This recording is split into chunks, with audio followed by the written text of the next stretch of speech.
What's up my people, nongeye kubaha ikaze nanone kuri iga editing. No munsi twinjiye muri Adobe After Effects. So ngiye kubereka uburyo na creatinze ino effect ya text 3D tracking.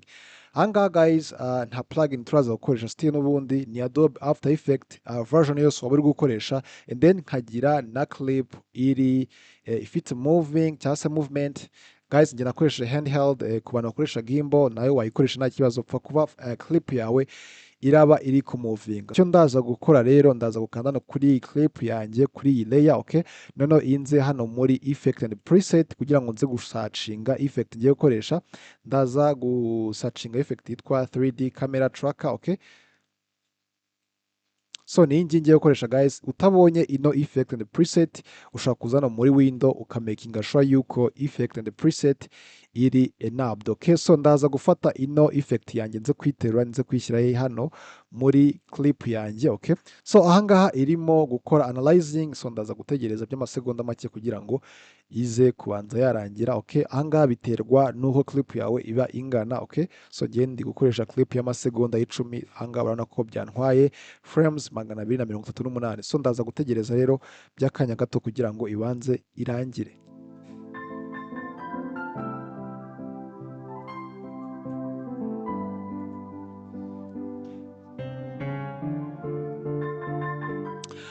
Okay guys, so iyo tracking irangiye guys, ahangaha mpita ndisivinga utudomo already yamaze kumpereza, okay.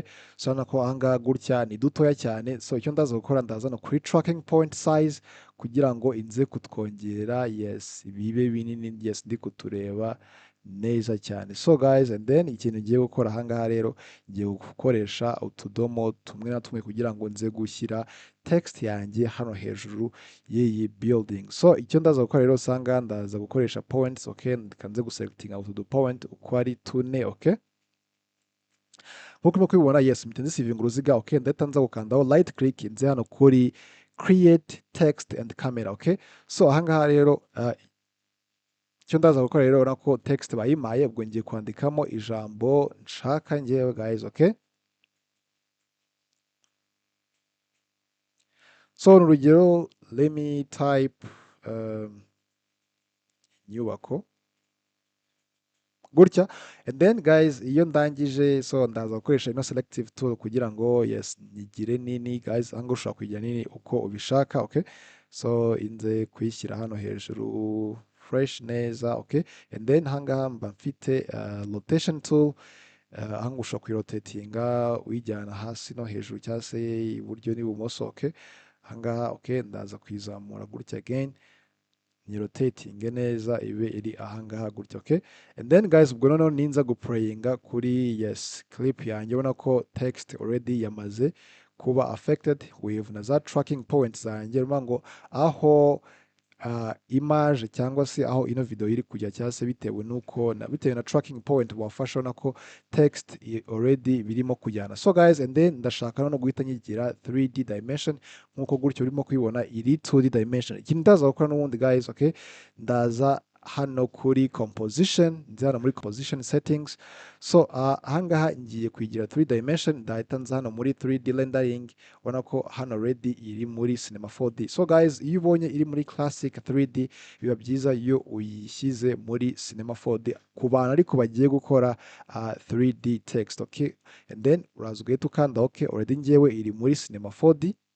Okay guys, so iyo maze guhitamo ino cinema 4D, okay, icyo ndaza gukora, ino text yanjye ndahita nza kuiduplicatinga, okay, Ctrl+D kuri keyboard yawe, urabona ko ahangaha mise ngira ama layers abiri. Ariko guys, icyo ndaza gukora kuri iyi text yo hasi, kuri iyi layer yo hasi ya text, so ndabanza nyihindurire ibara kugira ngo nituza gukora 3D dimension muze kubona ko bise bitandukana, okay. So ndaza kuri ngiyi already nze kuyihindura nk'irindi bara, n'urugero reka nze kuyigira like, yes, nk'umuhondo, okay. Kanze kuyigira no muhondo gutya, right, okay.